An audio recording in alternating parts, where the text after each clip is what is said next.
Katulad ninyo, nagsisikap ang pamahalaan upang lalo pang maging matatag ang Butuan bilang sentro ng kalakalan, industriya at pamamahala dito sa Caraga. Kaya kaming tabang, amo kining kinasing-kasing gidawat ug dako kaming pagpasalamat nga din ang madugang kapital sa among association.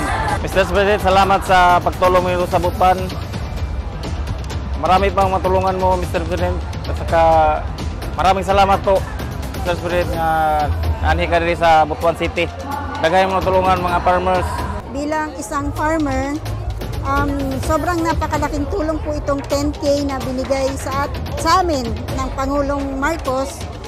Kasi kung wala ito, medyo sobrang kapos kami. Sobrang kapos kami. Kaming lahat nga taga-bukid sa Mayapay. Sobrang natutuwa kami sa ibinigay niyang tulong na ito. Malaking tulong.